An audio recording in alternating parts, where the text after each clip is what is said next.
I'm using a hand mic. This is a real problem for me, my hands, but I'll do what I can. I'll try to hang on to it. I probably should tell you that I did debate a professor at University of Oklahoma Stillwater, OSU, the Cowboys, you know, and a bunch of students came, and I thought this would probably be a good debate. Whenever one of us creation science educators debates with an evolutionist, we always run into how poorly informed they are about what creationists really believe. And so this guy teaches the creation evolution class at OSU, at OU Stillwater. And so I thought I might have some guy who actually knows our stuff, might be a little clever. This might be pretty tough and a worthy opponent, as Captain Hook would say. And I thought it was going to go, but the guy was pitiful, absolutely pitiful. Well, our topic was, do fossils show that humans evolved from monkeys? And I thought this would really work. It's very, very specific, and the Homo naledi fossil was new then, or pretty new. And he started out by saying, this is not going to be a debate on science. It's going to be a debate on philosophy. It's the little run and hide thing that they do sometimes. And I was shocked. So I got up and I said, well, I'm sorry, I don't have any credentials in philosophy. I only am a science teacher. So I am going to talk about science. And one of the young people who didn't even go to Hillsdale said, well, Dr. Jackson, you mopped the floor with him. It's not because I'm so great, it's because they're just so pitiful. Now, I have not met a stupid evolutionist. I'm not saying that. But every single person in this room has at least once been tricked by Satan into doing something stupid. And if you don't agree with me, the Bible says, if you say you have no sin, you are a liar and the truth is not in you. So everyone in this room has been tricked by the deceiver in the past, especially before you got saved, and I'll bet more than a dime after you got saved too. I know for me, it's on me, but I can't really get mad at people for being tricked by the greatest tricker of all time, the deceiver, the father of lies, and he's good at it.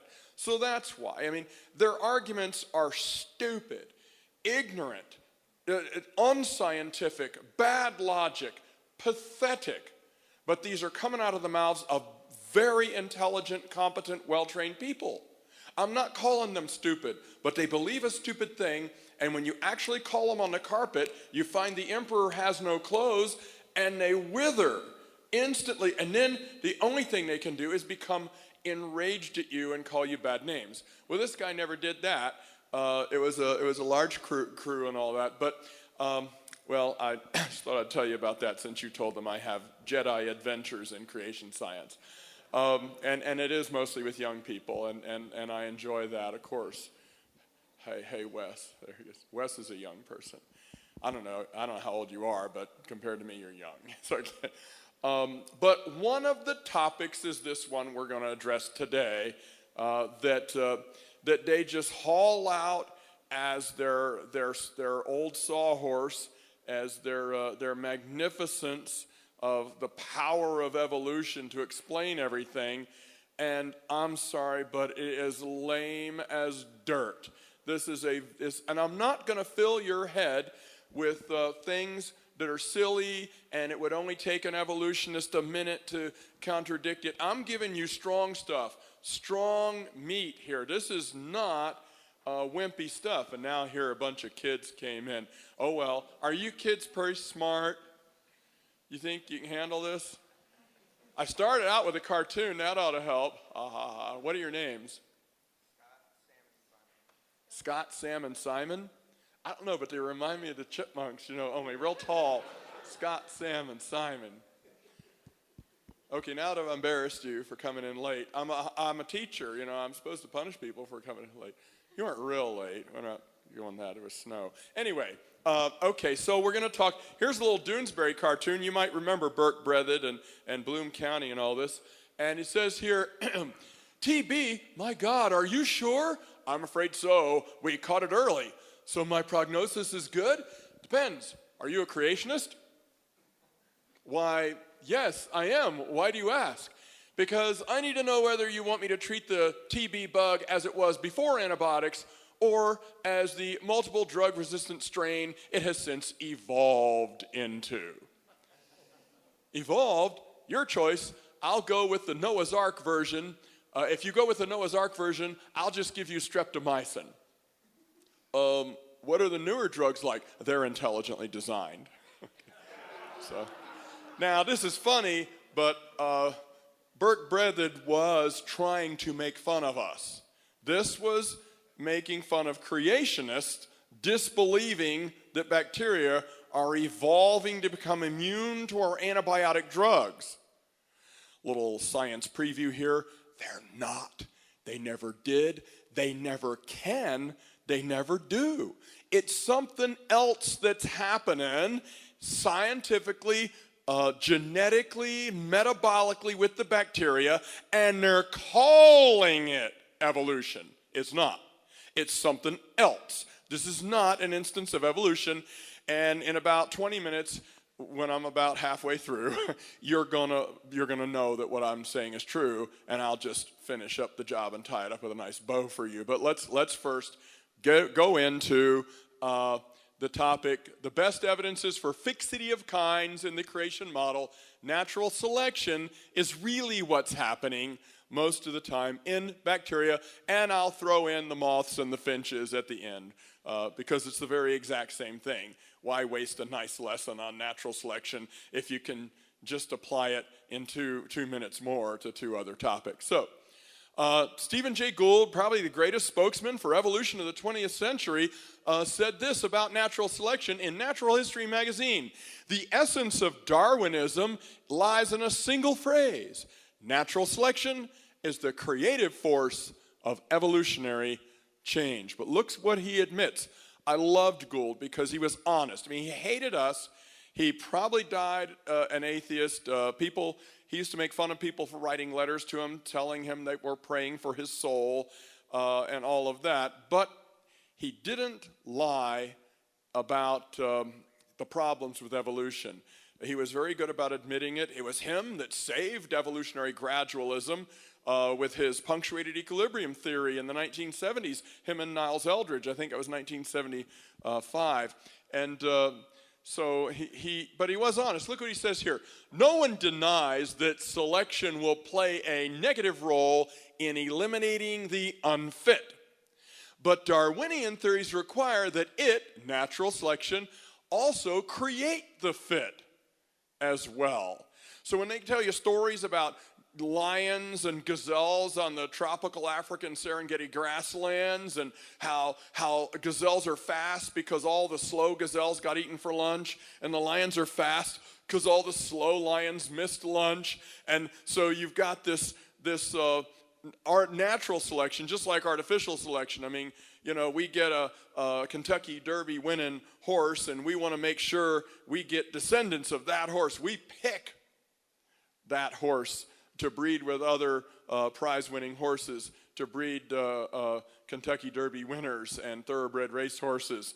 Well, nature, it's true. And this guy at OSU, OU Stillwater, he got up and, the Atheist Club president got up and made a little speech, and he said that all this evidence of the fit surviving and everything, and he made everybody who was under, I think, 5'6" stand up and then sit down. Everyone who was over 6 foot something stand up and then sit down. And he said, you see the variation in human genetics.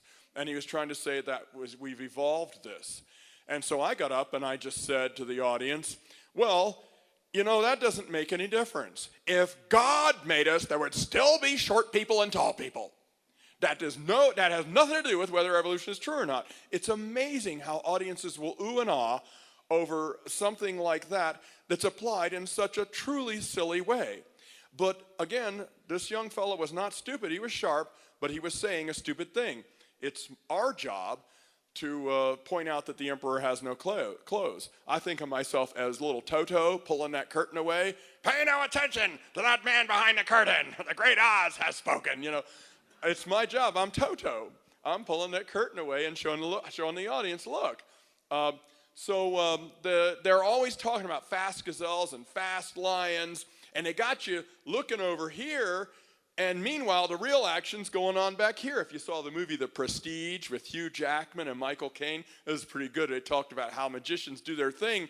One thing they do is they get you looking somewhere, but really back here's where this thing's happening, so they're distracting you. Lions and gazelles can run fast. But the thing is, did lions and gazelles were they both once Morganucodon rats in the Permian time 210 million years ago? Did they both evolve from the same rat? You see, it's not how did we get fast lions and fast gazelles, it's how did we get lions and gazelles. That's the answer evolution claims to give us. But fast lions and fast gazelles, you see that would still happen. If God made all the living things, the fit would still survive better than the unfit. That's not a Darwinian phrase. Natural selection is not an evolutionary model precept. It's a model of observable biology. So it really is a part of evolution and creation. If God made us all, the fit would still survive better, and the only kind of gazelles on the African grassland would be the quick or the dead. Quick and the dead, that'd be two kinds. Okay, so Gould admits that Darwinian theories require that natural selection somehow create things. But the word select means what? To select, what's a synonym for the word select, I should have asked? Pick or to choose. Natural selection can only pick or choose from what's already there. And of course, if you already have lions and gazelles, and some of them are fast and some of them are slow, there's the picking process that occurs. Okay. Let's see. Yeah, I want to get into this a little bit. I don't want to go too long, but this is an advanced group, so I will. All right, Gould, when he was talking about things like the coelacanth and the starfish and sharks that have never changed, he called it, in his article in Natural History magazine, Cordelia's Dilemma, or the problem of stasis. Stasis, because bacteria haven't changed since the beginning. I mean, they're shockingly similar to bacteria that we've found fossilized in salt crystals and in petrified oozes that are supposed to date back to the Cambrian and things like that. So Gould says stasis or non-change of most fossil species during their lengthy geologic lifespans was tacitly acknowledged by all paleontologists, but almost never studied explicitly because prevailing theory treated the stasis as uninteresting non-evidence for non-evolution. The overwhelming prevalence of stasis became an embarrassing feature of the fossil record, best left ignored as a manifestation of nothing, that is, non-evolution. But the entire fossil record, all fossil species, from bacteria to bald eagles and pterodactyls, T-Rexes and people, is characterized by stasis. Kinds reproducing after their kinds. Now, does that sound familiar to you?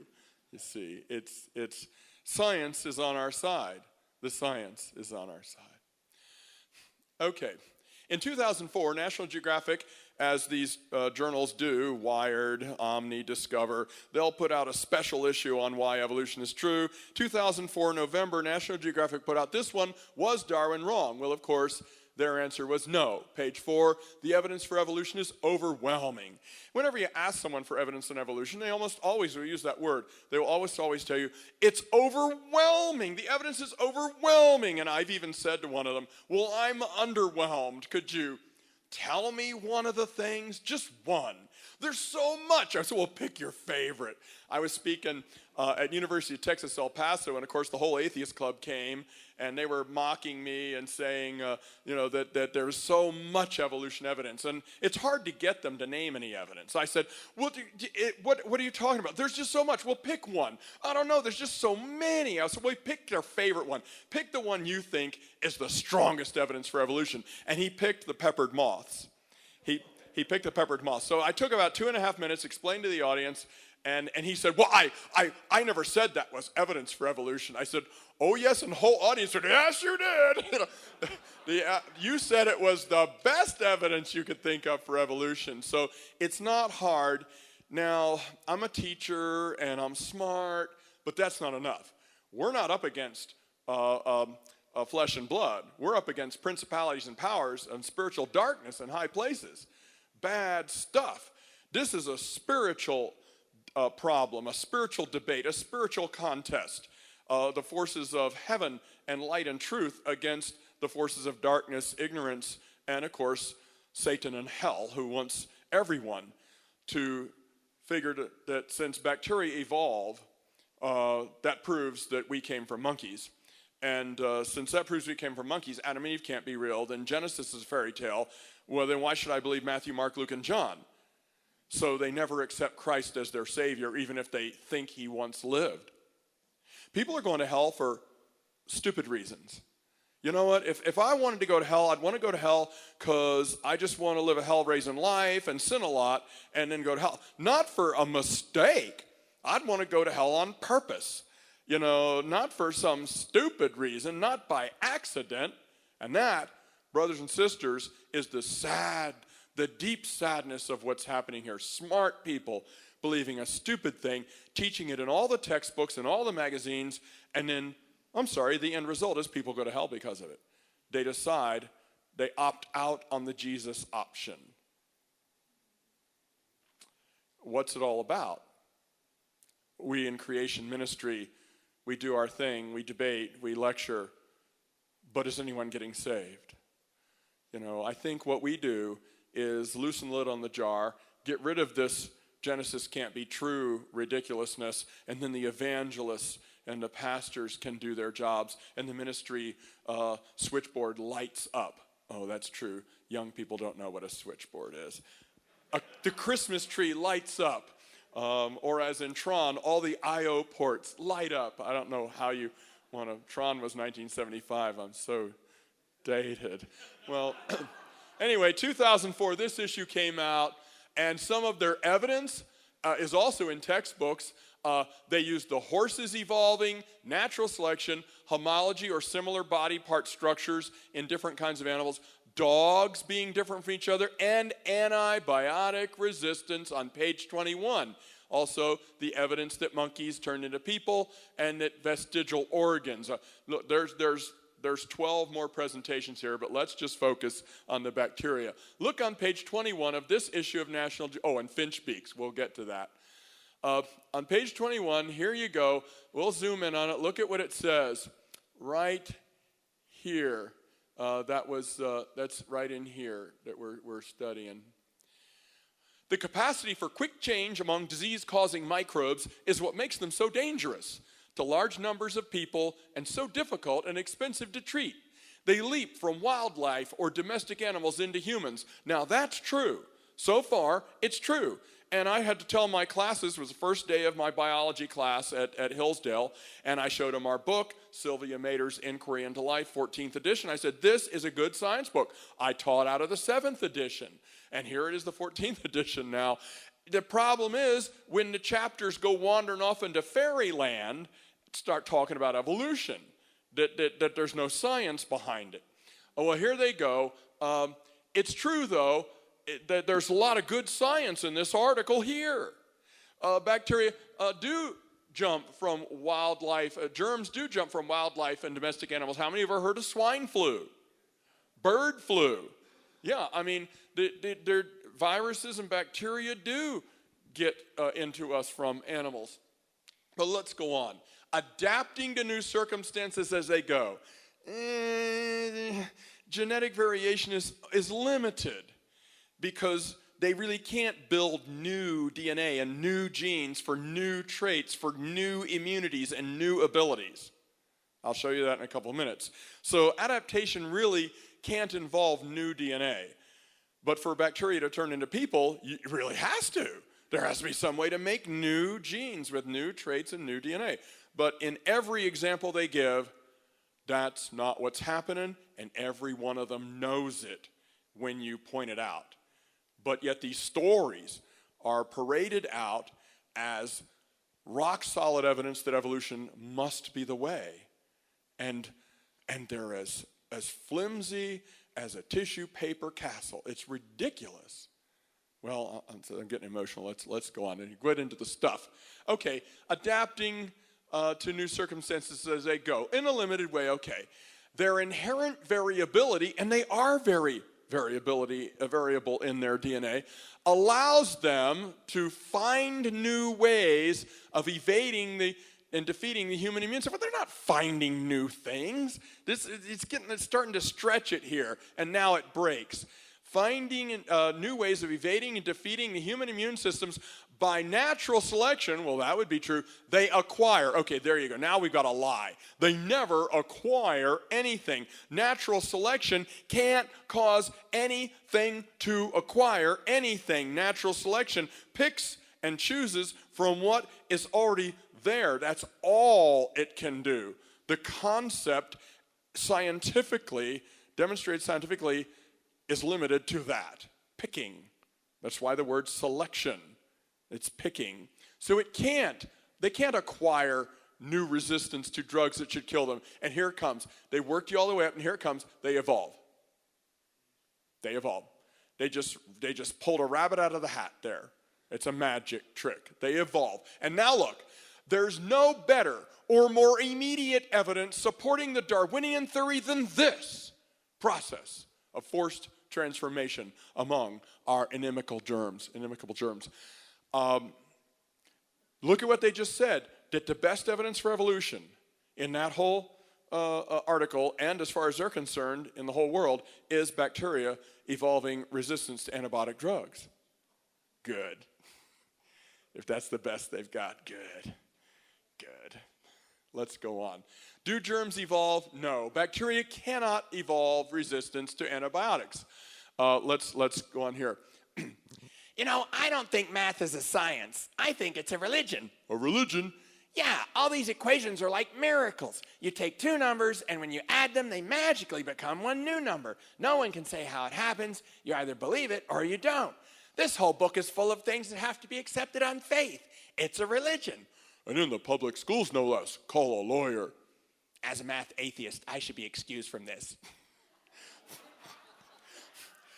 Textbooks. The stuff they put in textbooks, all the legal battles are usually over textbooks. Texas, California, all these other state court cases, and state adoption of textbooks. Evolution is a religious belief. How many ever seen this textbook? This high school biology textbook. It's probably the most popular high school biology textbook in the United States. Author, Dr. Kenneth Miller, a evolution Sith Lord, Evo atheist evangelist. I've met Dr. Miller, debated with Dr. Miller. He's very smart and very mean, and he's willing to lie in front of an audience if he thinks no one can catch him. That's the gentleman we're dealing with. And this is the most popular biology textbook in the country. Let's see what we can see inside here. Why is understanding evolution important? Because evolution continues today, driving changes in the living world, such as drug resistance in bacteria and viruses, and pesticide resistance in insects, and herbicide resistance in weeds. He just didn't mention that. Well, we developed new weed poisons and new antibiotics and new bug sprays, and darn if these super bugs, these resistant cockroaches don't just evolve. Yeah. That's not what's really happening.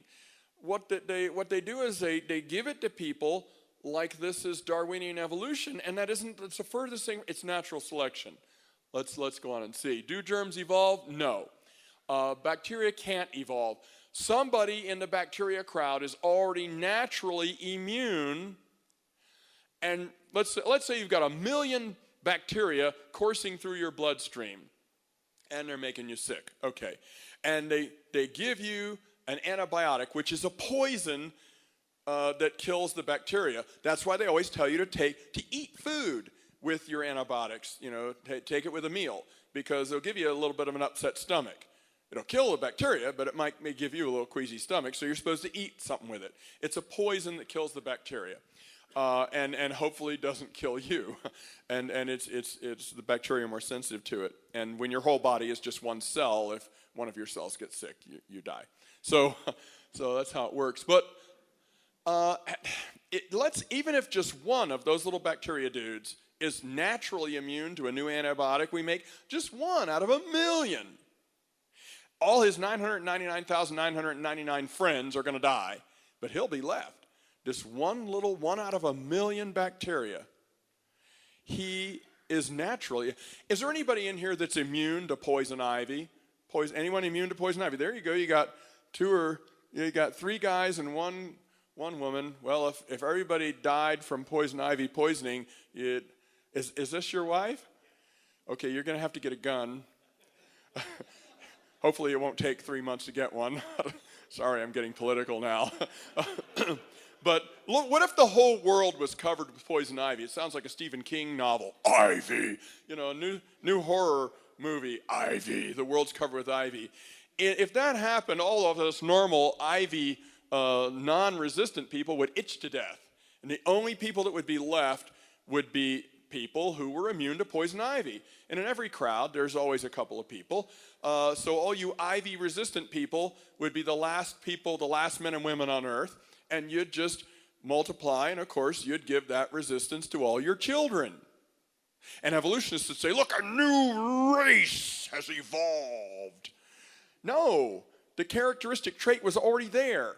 Same thing with these bacteria. One out of a million little bacteria guys. And he only survives because he's naturally immune, just like some of the IV people in here are naturally immune, and he reproduces. How do bacteria reproduce? They divide. They split in half, yeah. And, now you have 2. Now you have 4. I'm going to drop the microphone, but you get it. Then you have 8, and then you have 16, and then you have 32. They can do this every 15 or 20 minutes in a warm, nutrient-rich environment like your bloodstream. In 8 hours, there'll be a million of them again.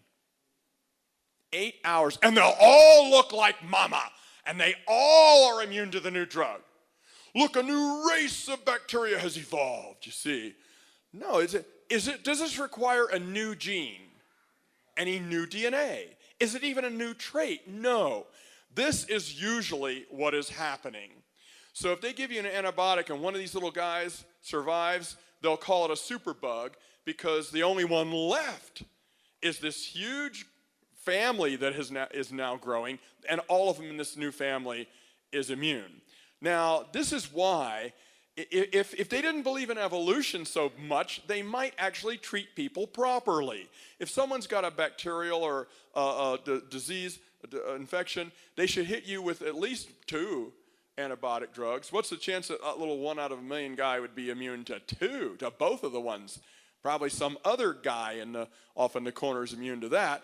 I think we ought to give people a battery of 5 antibiotics every time we treat someone with bacteria. Oh, the evolutionists say, no, you're just going to make them all evolve to be. No, it'll kill every single one of them, and nobody's going to evolve. They're all going to die.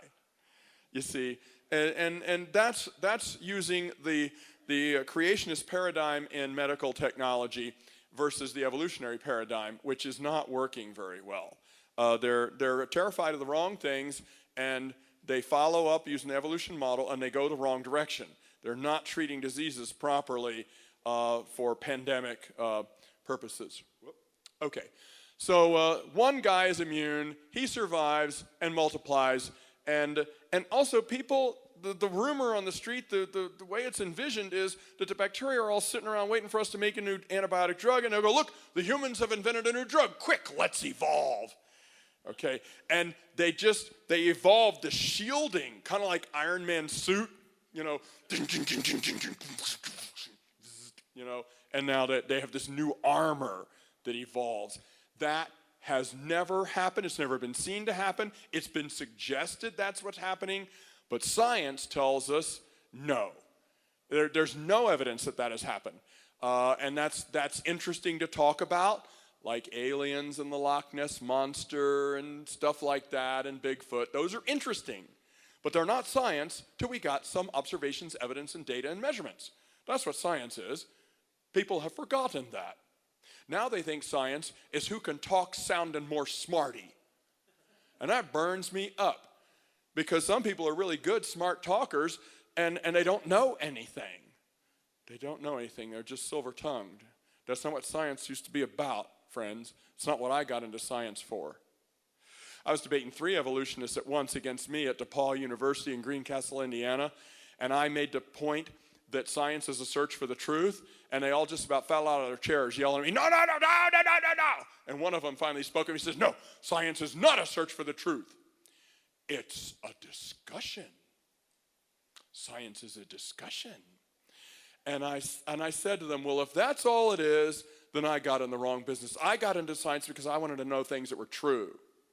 That's why I got into science. And this is their attitude, that it's smarter to think that science is just this discussion where we just pass the baton around and around the room and everybody talks and we all just get wiser and wiser. It's like the little choo-choo train that goes around the Christmas tree. It never gets anywhere. It doesn't go anywhere. It can't. And that's a cute way of putting it, but the tragedy is my colleagues who are evolutionists, Christian or not, are trapped in an illusion, an intellectual trick of the devil. And it's as stupid can get. But smart people believe it because the devil is just that powerful, just that good. You know, the dark side of the force has a strong effect on the weak mind. And if people want to believe this stuff, Satan's going to give them all of the willpower to just go ahead and believe it against all odds, as Dr. Ball would say, against all odds. Okay. Or was that your book? I get who wrote what book confused there, Dr. Petro. Against all odds, is that Dr. Ball's book or yours? Okay, there you go. Okay, let's take a look here. Should the use of antibiotics be restricted? They're thinking you shouldn't even use hand sanitizer because you're creating these evolved new germs that nothing will kill them, and that's just not true. Many kinds of disease-causing, this faded off on the left, so I wrote out in the black area there so you could see what that word was. Many kinds of disease-causing bacteria are evolving resistance to antibiotic drugs intended to kill them or interfere with their growth. This wide use has caused many bacteria, including Mycobacterium tuberculosis, which causes tuberculosis, to evolve resistance to antibiotics. This resistance is a prime example of the evolution of a genetically controlled physiological trait. Okay, so they're just claiming this is evolution, man. This is Darwin all over the place. Now watch what they say next. Now I've primed you for this, so keep your thinking cap on. Resistance evolved because bacterial populations contained a few individuals with genes that enabled them to destroy, inactivate, or eliminate the antibiotics. They were already there. They were already there. But the book tells you that. It just goes on like that didn't just contradict itself. That's scary, isn't it? That's scary, isn't it? Isn't it? It's like a young Christian with one of those purity till marriage rings on, just says, sure, I'll go to a hotel room with some guy or girl and lose my virginity. Yeah, sure. Two contradictions. I mean, vowing that we're talking about science and then all of a sudden crashing and burning and destroying that which you said you love. It's that bad to me.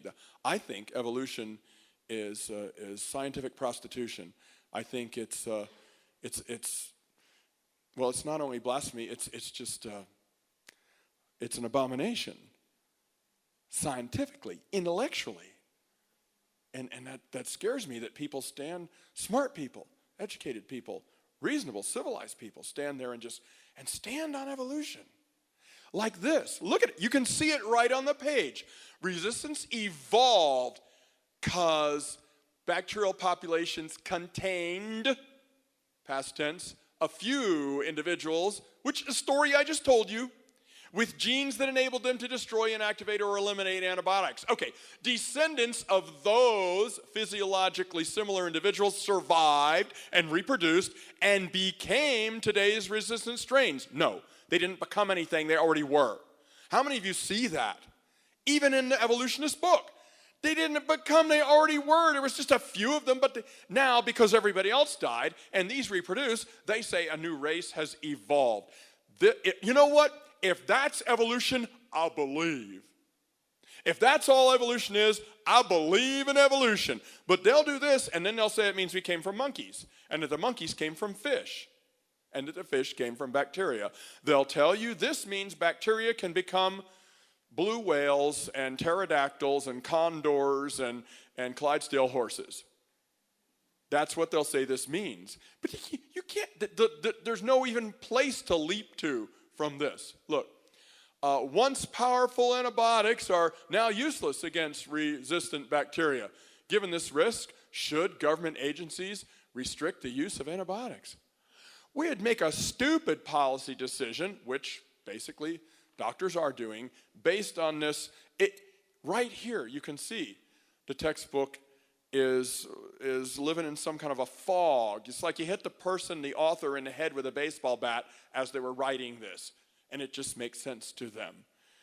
But you have the mind of Christ. You've not been given a spirit of fear, but of power, love, and of a sound mind. I'm not making fun of evolutionists. I am making fun of evolution, but I think it's tragic. I would make fun of cyanide, but I think it's tragic that someone would eat it. I think it's tragic that anyone would believe this. I mean, it's just, Paul would call it dung. I could call it another four-letter word, but this is church. This is ridiculous.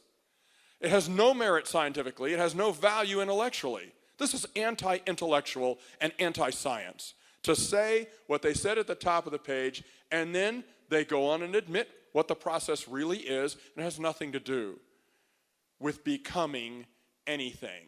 The population now has more of these than it did before, but that's all. Nothing new. Okay.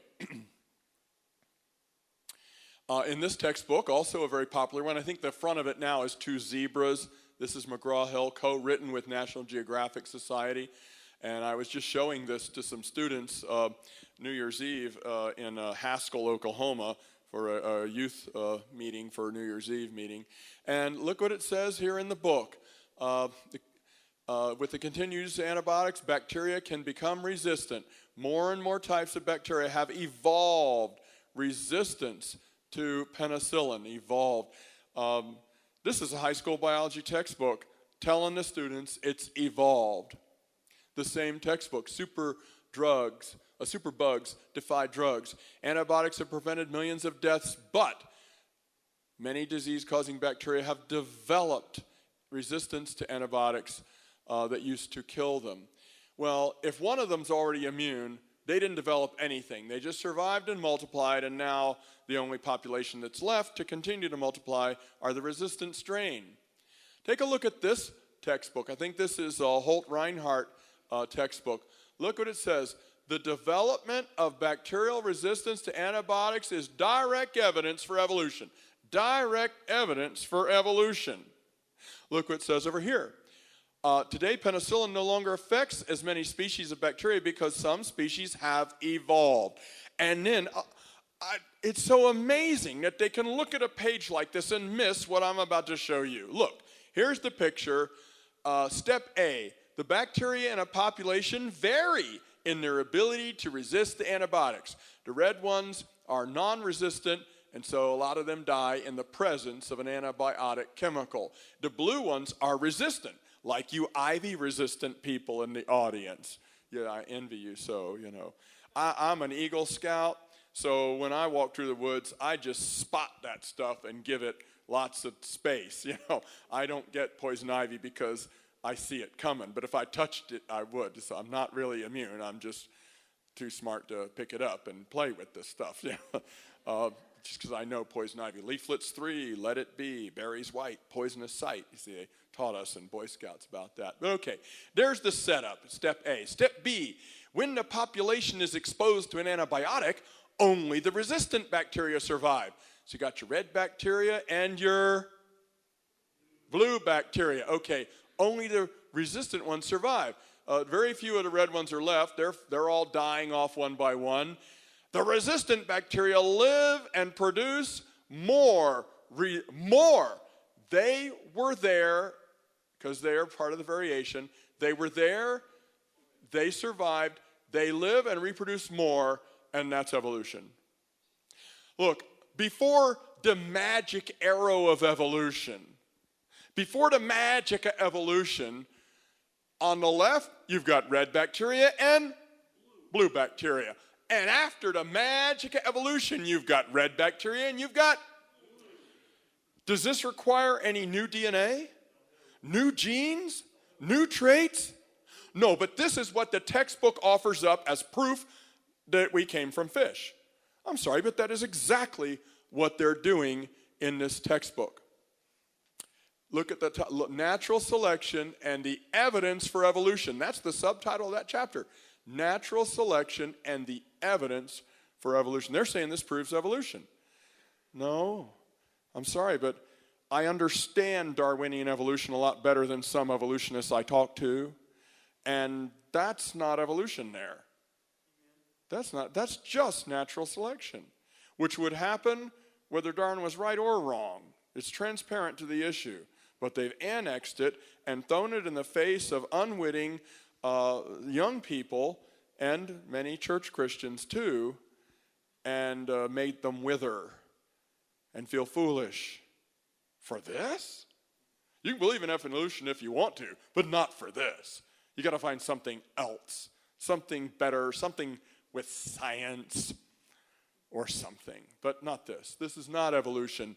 You know, even if evolution was real, I as a scientist would not be able to accept that as proof of evolution because it's not logical. Okay, here's a book called Understanding Evolution, which was a textbook at Carson Newman College when I taught there, a required textbook in biology. Not any course I taught, though. Mutations have occurred in bacterial populations that enable the mutant bacterial cells to survive in the presence of the drug. They're saying mutations have happened. Sometimes a mutation can happen. Let me tell you what can happen. A little bacteria dude can, and I was explaining this to a stewardess on the airplane today. She asked me what I was going to do in town, and I told her, and she said, really? And I said, well, yeah.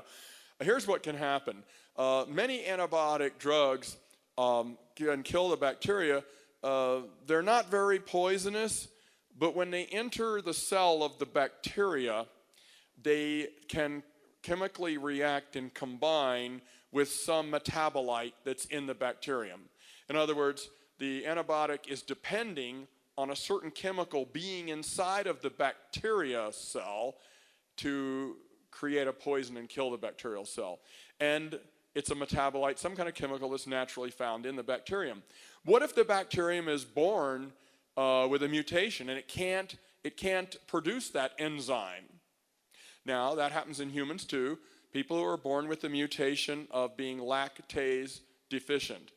The protein that naturally is produced, the enzyme protein that's naturally produced from the lactase-producing gene, that gene has a copying error in it. It has a nucleotide sequence error in it, and so its function the lights have gone out. It's a broken circuit. It's short-circuited. It can't work. The gene ceases to function because it has a copying error in it, just like a line of computer code could crash and jam up because of a one letter being wrong.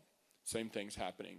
So if this little bacteria guy can't produce the enzyme the antibiotic was counting on being there, and he can live.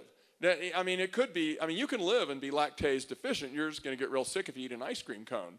You know, none of that frozen custard stuff. If you are lactase deficient, you're lactose intolerant. Well, what if this little bacteria guy, maybe he can live. He's a little sickly little bacteria. He's missing one of the enzymes that all good bacteria are supposed to have, but the antibiotic can't kill him. Okay, so he's immune. A mutation did occur which actually did make him immune. But it was the turning off of a gene. It was the falling out of the function of previous genetic DNA information. It was the loss of genetic information. This is unevolution. It's backwards evolution. It's devolution. Doug Sharp's fond of saying that, yeah. It's devolution. You know, if that was true, if that actually could make the bacteria better, then all bacteria should just turn off all their genes and become people.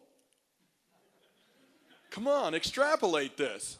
I'm not trying to be, well, kind of am trying to be funny. I'm not trying to be absurd. This is the true logic of the situation. If destroying a gene's function makes evolution, then why don't they just, well, as a matter of fact, why don't we turn off our genes and become superhumans? We could become like those Asgardians on Stargate, or the Ori. We could be ascended ones or something. I'm such a geek, I know. We could all be like Yoda and have high metachlorian counts. Yeah. Well, okay, look at what this textbook says. Mutations have occurred, and that's what they're talking about. Here again, we notice that mutations furnish the source of evolutionary changes, and that the fate of the mutant gene is governed by selection. Well, that's true. In a normal environment, mutations that confer resistance to a drug are rare or undetected. But in an environment changed by the addition of a drug, the drug-resistant mutants are favored and supplant the previously normal bacteria strains. Just like poison ivy-resistant people would supplant the rest of us. Yeah. It might be thought that the mutations conferring resistance are actually caused or induced by the drug. This is not the case. It may be thought that the mutations conferring resistance are actually caused or induced by the drug. This is not the case. This is a graduate level book called Understanding Evolution in the chapter on selection and action. Drug-resistant mutations arise randomly in bacterial cells, irrespective of the presence or absence of the drug. An experiment devised by the geneticist Joshua Lederberg provides evidence that the drug acts as a selecting agent, like the presence of poison ivy, permitting pre-existing mutations to express themselves. Pre-existing, not new. So even when a mutation does occur, it's not bringing anything new. Now, they might be suggesting that it's a mutation that created something new, but there isn't any evidence that that has ever happened, ever. And I will show you. You might have heard of the nylon-eating bacteria. Now, I hope you don't mind. I'm going into this way more in depth than I do normally with high school groups or anything, because you guys are an academic group. You're well informed, and you have a lot of silver-haired people. Yeah, look, I got them too. Okay. It's a crown of glory. I always thought it is a crown of glory, but it does say it's the beauty of old men is their gray hairs. So my college students, it says that the glory of young men is their strength, and so I say, well, you might have glory. I said, but I'm more beautiful than you. The Bible says the beauty of old men is their gray hairs, and I said, you don't have beautiful hair like I do, you know. So I can't let them get away with, being all cocky about being young, It's overrated, So, okay, here we go. Look at this, 1990, ancient bacteria revived from the Sunday Herald. Scientists at the University of Alberta, Canada, have revived bacteria from members of the historic Franklin expedition, who mysteriously perished in the Arctic nearly 150 years ago. They found their bodies frozen, body parts. Not only are the 6 strains of bacteria almost certainly the oldest ever revived, well, that was in 1990. They've since revived older ones, but let's go on. 3 of them also happen to be resistant to antibiotics. In this case, the antibiotics clindamycin and cefoxitin, both of which were developed more than a century after the men had died. This just proves what I'm saying is true scientifically. There's always somebody in the group, or there's often somebody in the group that's already immune. Nothing new is needed. So we've got an existing trait, or we've got a trait that is destroyed and thereby the antibiotic can't work. And neither of these will get you anywhere on the evolutionary tree. I wrote this when this came out in 2006, Science News. The red is what the evolutionists wrote and the black is me. Okay, bacteria that live in dirt are surprisingly resistant to antibiotics, even those they have presumably never encountered before, according to new research in 2006. And then Science Magazine said that the same month. They also reported on it. This past January, Science reported soil bacteria were tested against a mix of 21 old and new antibiotics. They were all already immune to at least 7 of the drugs. Some were immune to 15 of them, already without evolving that resistance. So what I'm telling you is scientifically known and demonstrated. It's nothing new. There is a third way that bacteria can become be resistant to the drugs we make, and that is plasmid transfer. Bacteria have their DNA in a little rubber band loop, they have one chromosome. Bacteria have one chromosome. And they can actually make copies of their DNA and just ooze it out into the environment. And if another bacteria is nearby, he can catch that. They trade DNA like Pokemon cards or baseball cards. For you silver-haired people, baseball cards. For you young people in your 20s or 30s, maybe you remember Pokemon. But they trade these things, and they can do this between species. If one species of bacteria in the world has a gene that makes it immune to the effect of the new drug we invent, just one bacteria, he can give it to every other germ he meets, and they can make copies of it and give it away. This is called plasmid transfer. Again, it doesn't require any new traits, any new DNA, any new genes. Somebody already has it, and they just share it with each other. And this is common, plasmid transfer. We'll get to that. Now, here's this thing. 1994, Science News reported about the 1 billion-year-old bacteria, blue-green bacteria. What intrigues J. William Schaff, paleobiologist at UCLA, most is a lack of change. The 1 billion-year-old fossils of blue-green bacteria, they surprisingly looked exactly like modern species. Kinds reproducing after their kinds. You see, a billion-year-old, what they've decided, I don't believe it's that old. I believe it's probably bacteria that live no longer than 6,020 years. I think today, is it 6,020? What year? 16? Yeah, 6,020 years ago, give or take, a couple of years.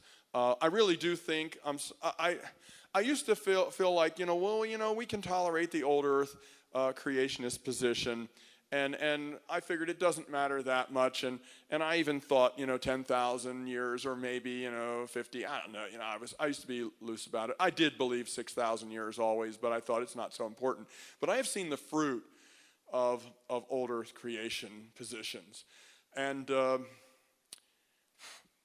there's no science that says you got to go there.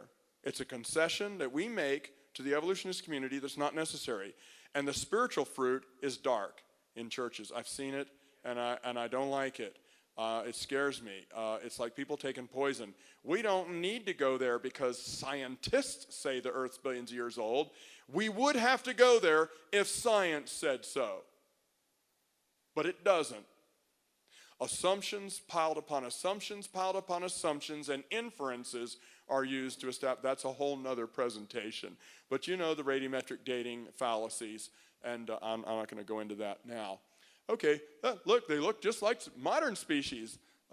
They can evolve. They can change their DNA really fast. They're very good at their DNA. Their genetics is very, very simple compared to ours. But, I wanted to show a little video. I wonder if I can do that, Wes, because you're my friend.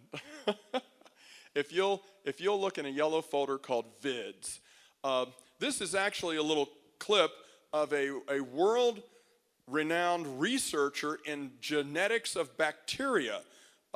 This guy is at the Helsinki University of Technology or something, and you might have seen this little film clip.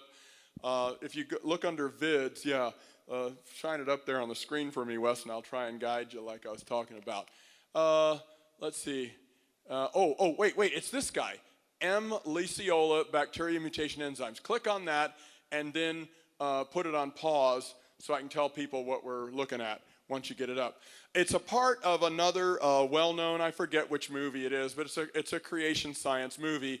But it's an interview with this fellow who's an expert on bacteria, and he talks about how, you know, we're on the cutting edge of the research in how bacteria genes work, and we can genetically engineer them to do this and that and that. But you know what? They never change into anything but bacteria. And he said, I was angry when my research began to show me over and over and over again that bacteria can't change into anything else. And it angered me that I just bought the evolution thing, and he's a thinking person. This is actually an actor portraying Charles Darwin. Do we have good sound for this, Wes? Okay, you're a treasure. He's a peach. You need to give him a raise or something. Okay, go ahead and play this and listen to what Dr. Lesiola says. And I'll want you to pause it, because they've only briefly show his credentials, and I want you to stop it on the credentials so everyone can read them. Do I have to turn my mic off or something? Do I have to put this mic up to a little speaker over there? That would.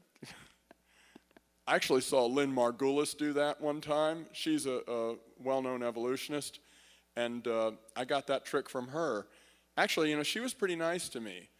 She was a little afraid of me when she found out I was a creationist. But, you know, Lynn Margulis, before her death, I think she is dead now, she was ostracized by the evolutionist community because she doesn't believe natural selection and mutation combined to. She believes in acquired genomes is how evolution works.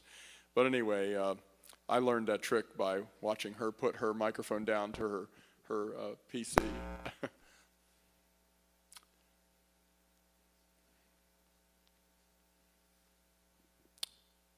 Yeah, Lynn Margulis.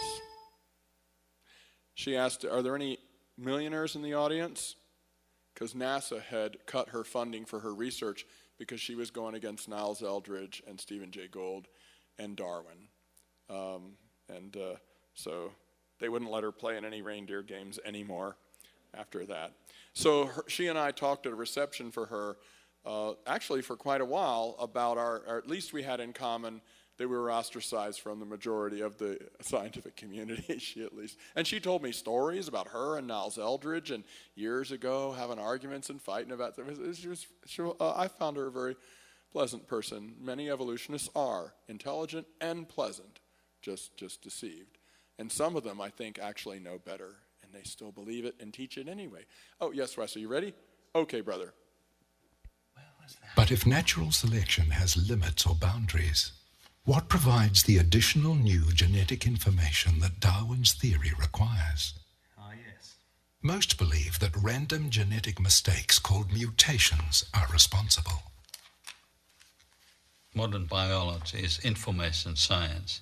And as far as we know, information has always an intelligent source behind that. So when we look at biology, we are asking automatically the question, where does the information come from?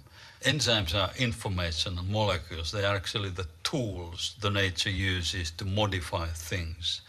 So it's totally inconceivable that an informational molecule could be created by random mechanisms. When we introduce randomness, the informational content disappears, the enzymes are degraded, they are non-functional. About 40 years ago, stop it there. Look, Professor Matti Lesiola at the he's a biochemist and faculty dean at the Helsinki University of Technology. This is not some guy, you know, working for Answers in Genesis, okay? He's not one of us. He's just saying, look, science has shown me. And if you want to just back up a second, because he was saying, after 40 years of research, here's what I've seen.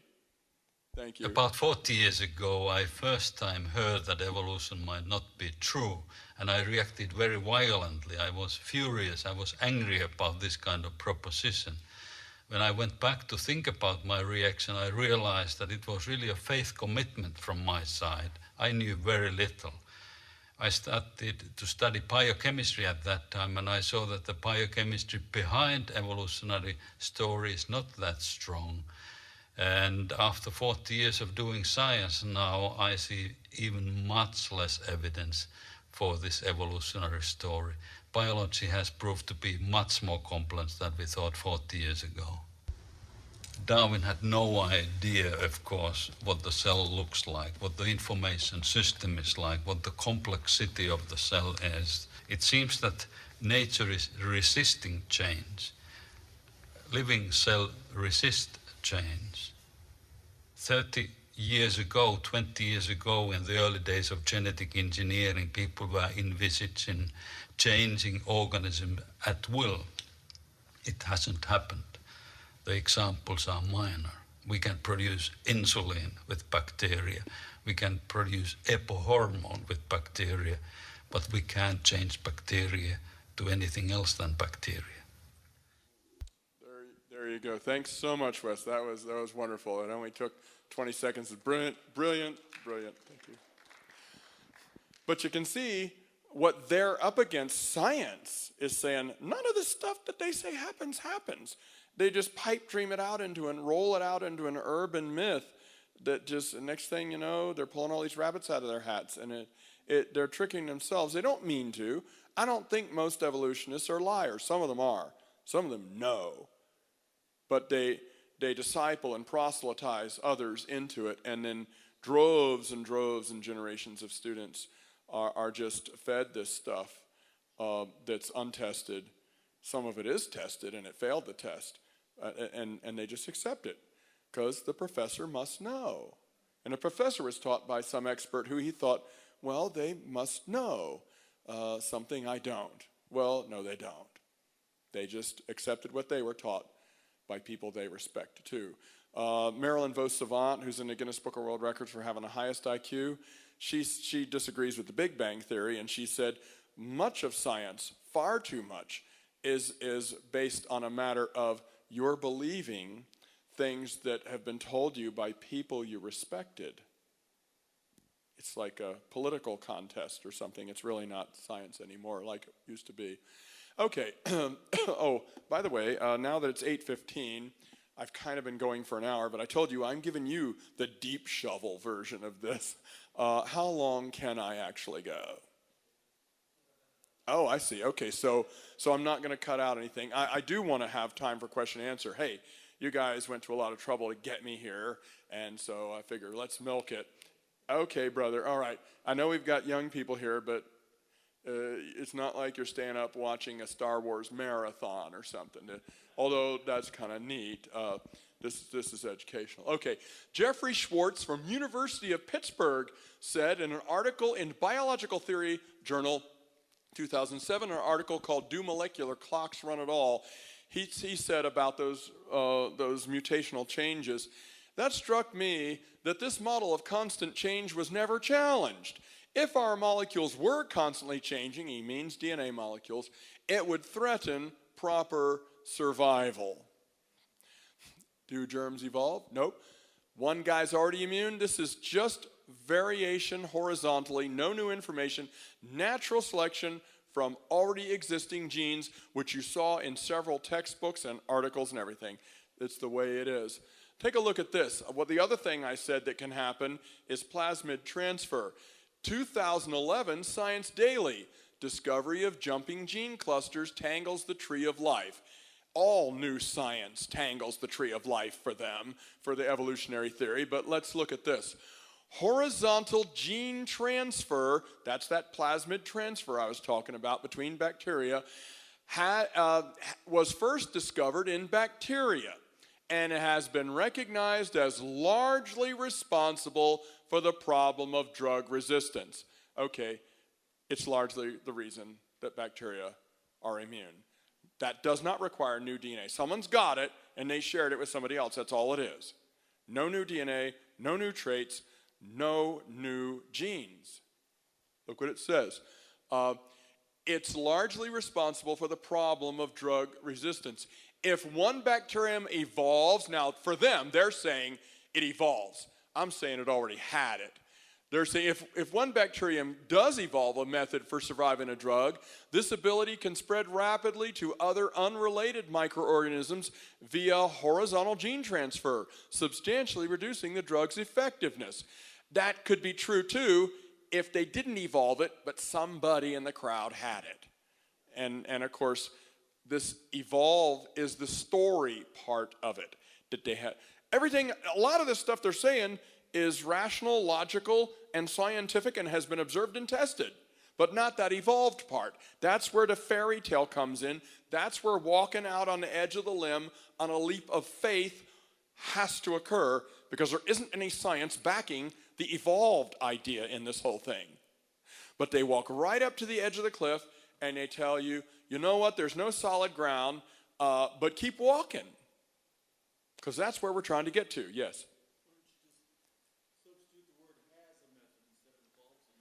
Well, see, yeah, what he said was if one bacterium has a method for surviving a drug, then the ability can spread. Well, that would be actually what can be shown to be true scientifically. But what they're doing is something that they're proposing is true, and they proposed it over and over and over again so many times, nobody realizes it's a proposal.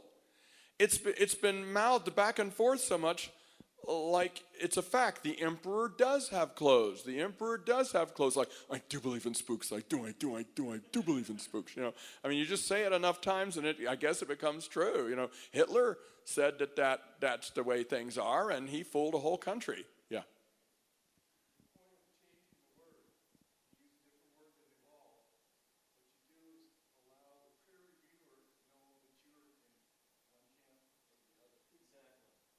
Yeah. What he was saying is if you said has instead of evolved, the peer review would refuse your article for their publication. I had one evolutionist from the Atheist Club of Oklahoma City get all over my case about how if I'm such a great scientist, why don't I publish all of my wonderful science in peer-reviewed journals? And he was getting mad at me at the time. It was during question and answer period after a debate with somebody else. And I said, sir, the reason why I can't get things published in peer-reviewed journals is these people are not my peers. The people who are judging my article are all people like you who are bigoted against any dissenting view. That's why. And he was, oh, that's just a cop-out. I said, no, that's the way it's true. That's why we creationists have to have our own journals, you know, because evolutionists will just, they're not our peers. Okay, so do germs evolve? No. Bacteria can't evolve resistance to antibiotics. Somebody's already immune and survives and multiplies, and the trait spreads that way. Or somebody is already immune and they transfer their chromosome to other bacteria and spread the immunity. This is scientifically documented, both of these. And I showed you the documentation. It's something all immunologists know, all the Center for Disease Controls knows this. Everybody in science, in disease research in the medical community knows that what I've been saying is true and that these two things are true. But this is just a horizontal transfer of existing genes. No new information, no new DNA, no new trait. It's still only natural selection acting upon the sharing of a trait. Okay, let's go back to the high school biology textbook here. And remember what they said, that evolution is important to understand because of drug resistance in bacteria and these other natural selection things. Stephen Jay Gould, in 2000, in Natural History magazine, in an article called Abscheulich, which means atrocious in German, he said this about reading what we just saw in textbooks. Once, of course, he believes in evolution, okay, but he is talking about why wrong things get in textbooks, and I agree with him on this. Once ensconced in textbooks, misinformation becomes cocooned and effectively permanent because textbooks copy from previous texts. Mindless recopying is how these things persist in the textbooks. And now you need a mental break. These are interesting times. We don't trust the government. We don't trust the legal system. We don't trust the media. We don't trust each other. We've undermined all authority, and with it, the basis for replacing it. Interesting is a mild way of putting it. It's like a 6-year-old's dream come true. Yeah, who can we trust? Well, we need real science. We need hard facts, observations, data, experiment. This lady is an associate dean for the medical education at Stanford University. And in the Stanford Medical Magazine in 2006, in an article called Darwin in Medical School, look what she said. It's impossible to be a good physician without understanding the evolutionary process. Okay, I take that as a little slam on Jesus because he's the good physician. I don't like that. Okay, I'm making a joke, but it's funny that she put it that way.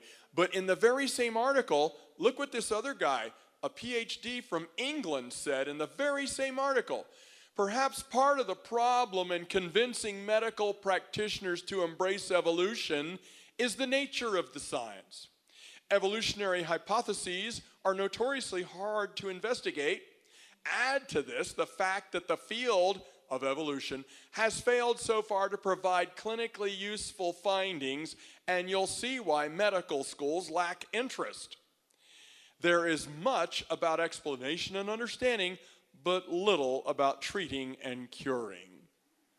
You can't, if you don't believe in evolution, you can't treat diseases. But this guy said, no, actually it hasn't helped at all. Philip Skell is a retired professor from Penn State. He is a non-Darwinian member of the National Academy of Sciences. In the Scientist magazine, which is for science teachers, in 2005, in an article, Why Do We Invoke Darwin?, he said this: my own research with antibiotics received no guidance from insights provided by Darwinian evolution. I recently asked more than 70 eminent researchers in antibiotic and immunology work if they would have done their work differently if they'd have thought Darwin's theory was wrong. The responses were all the same. No. People who are in the research field for disease research, for immunology, bacteriology, all of them, they don't depend on Darwin's theory to do their actual research. Darwin's theory gets out of professors' mouths in the classrooms associated with this. It gets printed in the textbooks associated with this. But the real scientists, whether they believe in evolution or not, the real scientists are not employing Darwinian theory to have a great march on of the science of curing diseases. It's absolutely useless in curing diseases. It's useless in real hands-on results in science. All it is an ethereal pipe dream that, frankly, the devil uses to make people feel like they don't owe God anything. After all, we used to be bacteria. We then became worms.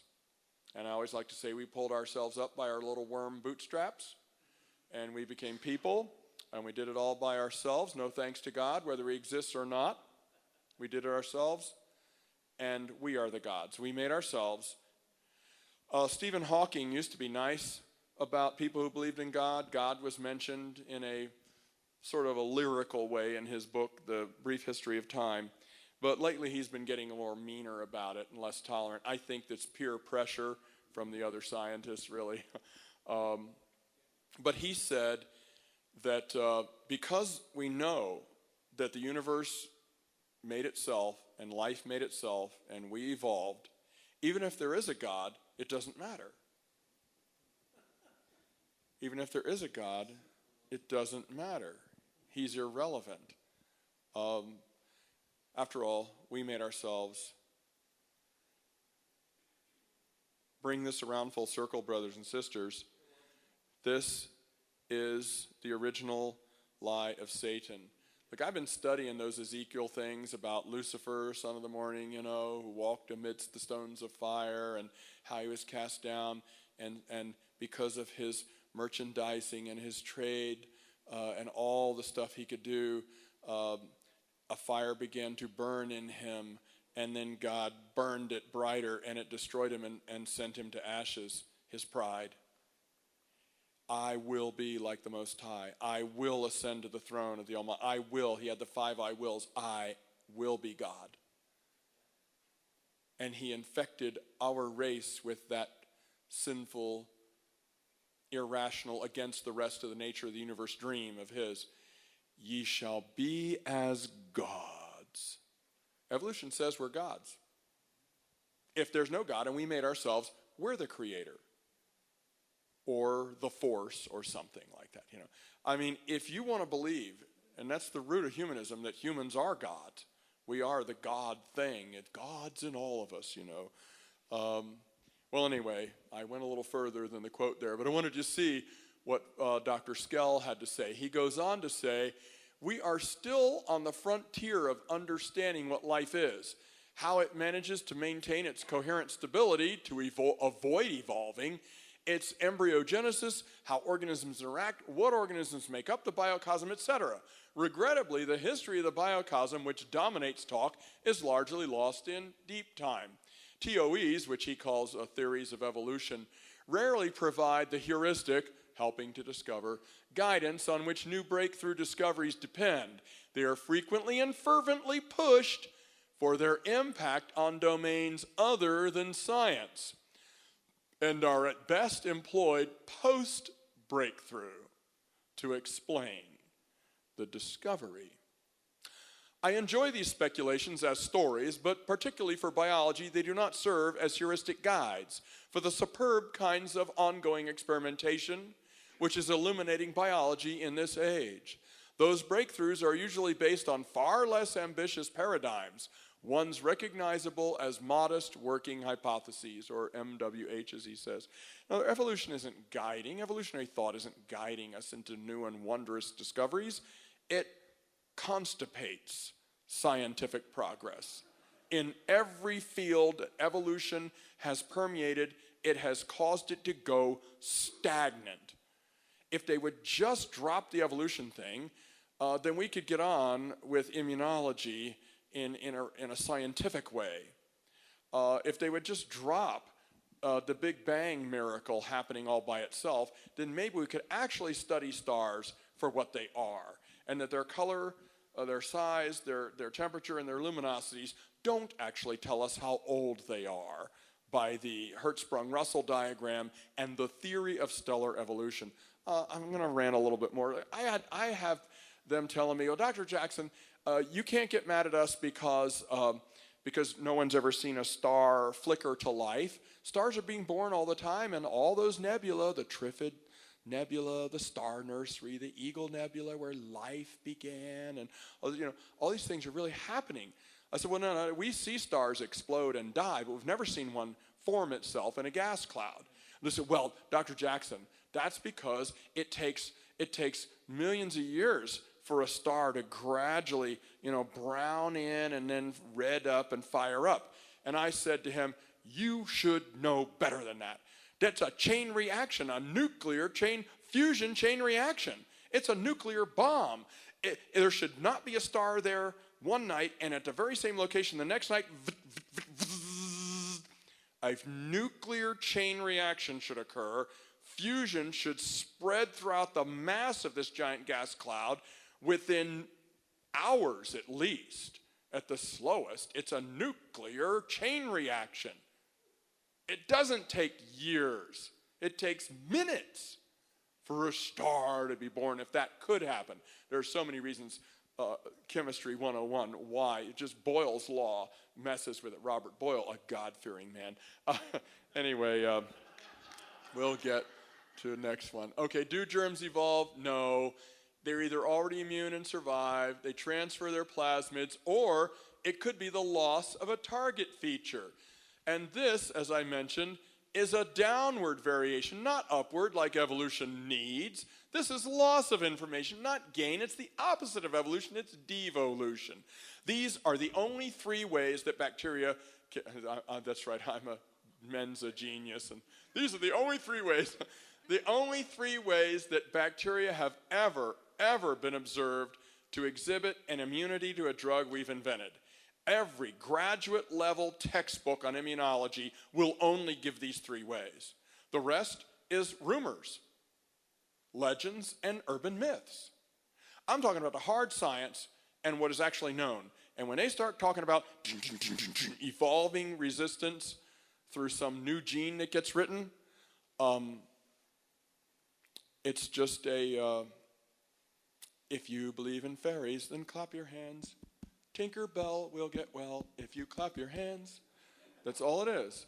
It's hope, desperate hope that they haven't wasted their lives teaching for 30, 40, 50 years at a college, that they haven't gotten grants from the National Science Foundation in vain, that they haven't wasted their whole life, that they haven't believed that the scientific community that they're so proud of hasn't been built for 150 years. But they have. And that's hard to take. It's hard to take. The books that you wrote were all wrong. The legend you are in the scientific community is a sham. It's hard to take. Endowed chairmanships, grants, all of that would have been all based on a hollow, untrue assumption. These people are fighting for their lives. Secular people, a lot of times, all they have is their reputations and their intellectual esteem. And I'm not saying all of them. I've met some very humble and cordial evolutionists, some that I really like, and some I haven't met I like. I appreciated Stephen Jay Gould's honesty. I really, the guy who discovered the Spinosaurus, Paul Sereno. I've read his writings, seen him on TV. You know, in another world, we could be best friends. I really admire him, the way he talks and teaches, the way he loves college students and runs in marathons with them and takes them out in the desert to discover dinosaur fossils. He loves kids, college kids, and so do I. Some of the other philosophical things he's written, I just think he's a great guy, but we're enemies in this debate. I have great respect. Oh, pray, because I may get a chance to debate Lawrence Krauss. That would be really cool. I don't really respect him. I mean, he's incredibly intelligent, but I got God, or God's got me. That's the way it's got to be. There was another one that I would like to debate who I do. Oh yeah, someone was asking me about would I debate Neil deGrasse Tyson. I have a huge amount of respect for that man. He's wrong, of course, but he's a very gifted teacher. He's a very personable person. He's kind to people. I mean, he's a good guy, and he's shrewd and clever, and I respect that in an enemy. I mean, he really got all over Richard Dawkins' case for not being personable, and they put him in sensitivity training, and Dawkins had to go on a lecture tour with Neil deGrasse Tyson to learn how to be nice to people. Because Tyson ranked all over Dawkins at the Beyond Belief Atheist Conference in Austin, Texas about 3 years ago, and I saw the YouTube video of that. He really let him have it. He said, "You're a very witty and clever person, but you are making us all look bad. You're mean-spirited." This is Tyson talking to Dawkins. "You have got to stop that. You're making us all look bad." I actually have a picture of that panel discussion up on the wall in my science lab right now. You know, I always tell students that story is. So anyway, I don't know. I wish Dawkins would get saved. You know, he's not really, of all the evolutionists, he's not very smart. He's not shrewd, he's not clever, he's not very knowledgeable either. He's not bright at all. I can't respect him intellectually, but they've slapped him up there because he's rude, and they need someone who's rude. Anyway, I'm sorry, I got off the subject again. Let's continue. There you go. This is just horizontal variation. No new information. It's just changes in the numbers of the ones who already have the trait. Horizontal variation. It's natural selection from existing genes. Also, it's true about the moths. The Biston betullaria peppered moth story in Kettlewell's work in England. It's also true about insect resistance. Francisco Ayala, you might have heard of him, Scientific American, said in 1978, insect resistance to a pesticide was first reported in 1947 for the housefly, Musca domestica, with respect to DDT. Since then, resistance to one or more pesticides has been reported in at least 225 species of insects and other jointed leg things, arthropods. The genetic variants, in other words, these individuals who have this particular variety of that trait, the variants that are required for resistance by the most diverse kinds of pesticides were apparently present in every one of the populations already. They were apparently present in every one of the populations exposed to these man-made compounds like DDT. In 1978, we knew. But didn't that textbook say we should understand evolution? It's important to understand evolution because if we don't understand evolution, we won't understand the evolving of resistance to antibiotics in bacteria, resistance to pesticides in insects. It's not true. It's not true. It doesn't take a genius to see this. I have a gift from God of teaching. So what I am doing is I'm showing you the stuff, and I'm not tricking you. I'm not just lining up all the cherries and making it look good, like that little line of frogs. What happened to the frogs? Where do frogs go? Little line of frogs, they all look natural there. Anyway, this is the true stuff. This is real stuff. And by the way, Wes, let's leave this presentation on the desktop so anybody can get it and get these citations and these quotes. Oh, I'm not finished with my presentation yet. Okay, they told me I could go till midnight, right? Okay, and Ed here tells me that the Perkins is 24 hours, so we'll go eat something after that. Okay, here we go. And this, how many have ever seen this before? Yep, I could do a whole presentation on this. Man, the stories, the things. This is also just natural selection, whether it's a drought year or it's a rainy set of 7 years, it's just horizontal variation. Once the drought conditions are over, the numbers of birds with short and long beaks returns to a different equilibrium. That's all. Little baby birds are being born every year with big beaks and little beaks. It's just the big beaked ones survive better in the drought times than the little beak ones do because they can crack open seeds from last year and eat them. And this is not a good seed cracking beak. It's great for catching bugs flying through the air and when there aren't mud puddles or bugs that lay their eggs and all that. Anyway, it's just natural selection. I had a professor at University of Tennessee, Knoxville, say to me, well, Dr. Jackson, some of those beaks were seen to, they must have been little stumpy ones, seen to increase in length by 13 times longer in 20 years. I said, well, sir, do you really believe evolution could work that fast, that in 20 years, mutation could combine with natural selection to do that? And he went, oh, well, no. Evolution's supposed to take millions of years. I said, well, then this isn't evolution, is it? If it could happen in 20 years, just natural selective breeding could do it. And then and the beaks all return to normal after the drought is over. This has been observed by Peter and Rosemary Grant on the Galapagos Islands in their study, the beak of the finch. I was going to say the beach of the fink. Anyway, the beak of the finch. Yeah, it's a Spoonerism there. Back to the biology textbook. What did it say? Oh, yeah, we got to understand this stuff because, they mentioned about Rosemary and Peter Grant. It was their research on the Galapagos Island and the finches shows the effects of directional selection. The Grant's data also show how competition and climate change affect natural selection. The work does have limitations. For example, while the Grants observed changes in the size of the finches' beaks, they did not observe the formation of a new species. I'm sorry, I thought the theory was called, the frogs are back. Because they're trying to really freak me out here. At least they're not all looking at me. That's going to happen next, isn't it?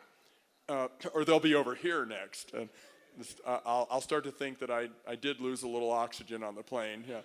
Okay. They did not observe the formation of a new species. I thought the theory was the origin of species. And not just species, the origin of classes, of orders, of phyla, the origin of the phyla. the origin of the subphyla, the origin of the kingdoms of living things. You see, it's the origins of all things, not just species. That definition of species has been so blurred and grayed now, it can apply to anything. It's ridiculous. And so now they'll say, look, speciation has occurred. And many creationists will say to me, well, we have to give in and say speciation has occurred. No, not real speciation. Don't forget that the word species was invented by Carolus Linnaeus, a God-fearing, Bible-believing Swedish botanist who invented the entire binomial naming system, like Homo sapiens for us, Didelphinus virginiana for the possum, Rattus rattus for the Norwegian black rat. Some of those scientific names are easy. I don't know, Quercus alba for white oak trees. Canis familiaris, Canis lupus, which are probably really the same species. Canis familiaris is a dog. Canis lupus is a wolf. How many ever heard of a wolf dog? Wolves and dogs can have puppies together, therefore they're the same species. When I was in college, we were taught that was the definition of species if they can breed together successfully. And the Bible says kinds reproducing after their kinds. Dogs, jackals, coyotes, dingoes, and wolves, and maybe even foxes, we're not sure, are all interfertile. That should be the same species. Canis canis or something, you know. That should be called the same species. But no, don't forget that National Geographic issue used the variation within dogs as proof of evolution. As proof of evolution. Yeah, and it isn't. If evolution wasn't true, that could still happen, and it would still happen. If evolution wasn't true, now I'm getting conflict from the two leaders here. When am I supposed to end? Oh, question and answer. Okay, I'll try and get through. As you can see, I've made my 3 points, so I'm wrapping up. All right, here we go. Richard Feynman said, science is a long history of learning how not to what? Fool ourselves. I think if you really, really want to believe something, it doesn't take much to convince you, and that's what's happening to our evolutionist friends. I used to believe in evolution. The day I got saved, I stopped believing in evolution. It just happened to me. That was part of my Christian, spiritual, supernatural, born-again conversion. I just instantly, evolution fled from my belief system. I was like, wow, scared me to death. Because I had no idea that could be pulled out from under me so quickly. I met the maker. I knew evolution couldn't be true. And it scared me, because what else isn't true, you know? But I used to believe in evolution. I know what these people are thinking and why they're so inculcated, so baptized, why they put so much hope, faith, and trust in this theory. I was there. I've been there. I've thought that way, believed that way. But then when, like that Laciola guy said, you know, I was angered when I first realized evolution might not be true, because everyone had always said it was. Everyone always said it to me it was, and I was going for it. Well, okay, fooling ourselves. And here's that part from that original we looked at the beginning of the National Geographic, talking about how there's no better or more immediate evidence supporting the Darwinian theory than this process of forced transformation among our inimical germs. Inimical germs, yes. And then that was 2004, but look at what National Geographic said in 2010 in the letters to the editor. In a world full of shrill voices and agendas, we at National Geographic are committed to an unbiased presentation of facts. I don't think they're liars. I think they're self-deceived. Yeah. So pray. The world is getting darker and darker, not just more wicked and sinful. They're going nuts. They've lost their minds. They can't think anymore. This whole science isn't a search for the truth. It's a discussion. This whole postmodernistic thinking thing is a ridiculous trap. It's that little train that goes around a tree and around and around and around. A discussion never goes anywhere, and it can't. And it's considered immoral to have conclusions in science now. Evil, even. You can't do 1, 2, 3 conclusion. A, B, C conclusion. You can't have conclusions. I had somebody at Marshall University, you know that movie, We Are Marshall? Marshall University yell at me and say that I that there's no such thing as conclusions. And just a few sentences before there, he actually used the word that he had concluded something. And I said, sir, you just told me you concluded blah, blah, blah, and isn't telling me there's no such thing as a conclusion, you see? It just gets worse. When people have mud operating in their brains instead of gray cells, their thinking will contradict itself, like all these textbooks and things I've shown you. It will.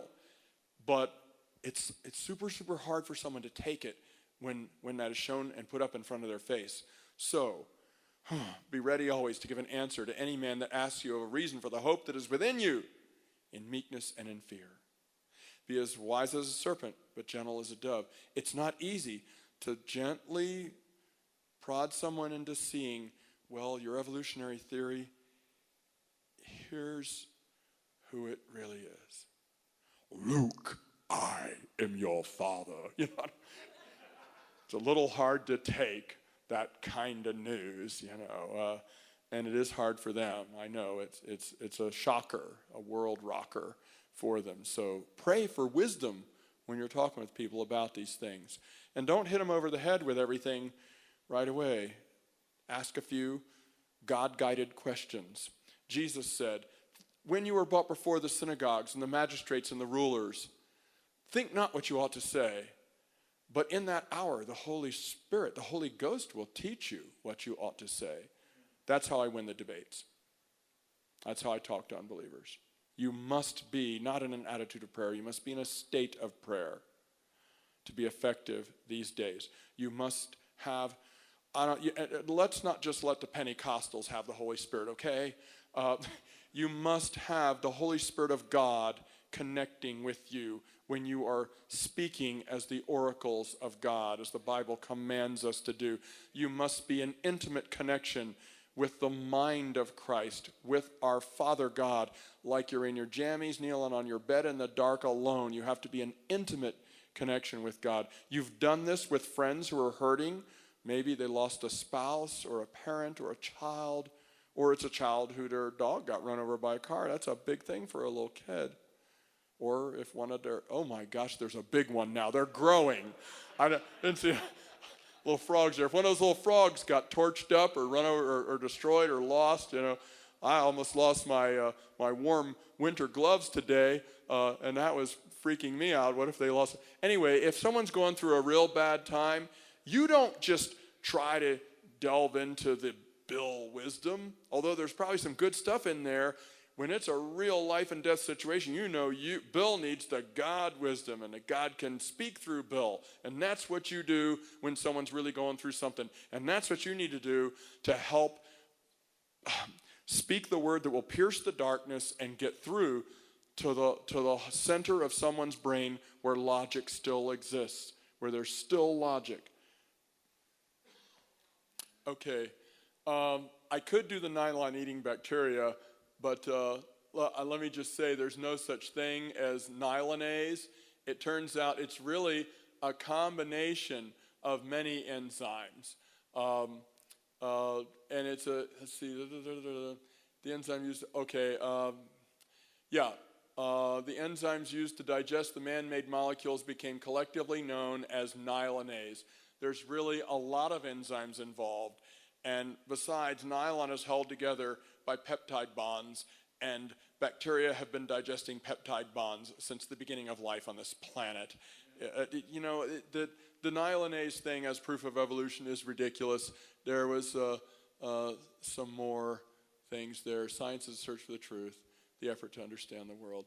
I suppose, I was going to go into beta-galactidase, but that's on the, if you want to see that, that's the thing that they got these bacteria to supposedly evolve to digest a new food source, and they did it in 3 generations, and then they destroyed the gene, and they destroyed the gene for digesting beta-galactidase, beta-galactose, and they destroyed the gene, and the bacteria in 3 generations were able to digest it again. So they figured it evolved a new gene. Really, it probably modified a previous metabolic pathway or another gene. in just a few generations, it was able to do it. So then they destroyed that gene. This is the part that the books normally don't tell you. They destroyed that gene, and after 10,000 generations, it still couldn't digest beta-galactose. And so, anyway, these things just, the science is right there. It's just, they don't tell you all the pieces to the story, which is what I've tried to do with you tonight here. Okie dokie, yes, and now maybe we can go to question and answer period, and I'll probably not depend on my PowerPoints because I'll want to try and give very short, succinct answers. So if you ask a short question, I'll try to answer a real short answer. Thank you, Charles. Appreciate it. Yeah. I got to take this microphone, man. You'll keep going on all night. Great stuff. Good job, too. You know how to hold an audience. I must commend you. Mm-hmm. So I hope you hold your classroom that well, too. Hey, we're ready for questions and answers. Answers by him, questions by you. Anything you might have read in National Geographic or Omni or discovered, seen on the Animal Planet or History Channel, anything you heard a teacher or professor say that made you go, oh my goodness, evolution could be true? That's the question. That's the one I want you to ask. And if I don't know the answer, I'll just tell you I don't. You know, you're not going to embarrass me. People try that all the time. Did you? Yes. Are you going to play? Oh, they've got a little. This works. Yeah, got to come to the mic. There's two microphones. So why don't you just make a line? And I told you I know it's late, and so and I want to have like I don't know an omelet or something. So so I'll try and make my answers quick. Okay. I ended up hearing about an article, about some fish that are coming out of the Great Lakes, around Chicago, and they seem to be thriving. And they were all concerned about that because they seem to be deformed and not as good at fish as what they once were. So then they started cleaning up the water that was coming out of the lake. And the fish started not surviving very well, and their predecessors started to thrive better because they were better, more efficient at eating the food that was available. Had you heard of that, or is that something that you can use to kind of talk about evolution, or? Well, that sounds like natural selection. Kind of like evolutionists will try and say that sickle cell anemia is an invention of evolution to help make humans immune to malaria. Again, it's the loss of information and why the malaria parasite can infect. So maybe these mutated fish were able to survive better in polluted water, but in natural water, the healthier, normal fish survive better because they're designed better than the mutated fish. That's all. I haven't heard of this study, but that's would be my take on it. See, I told you I was going to try and be short.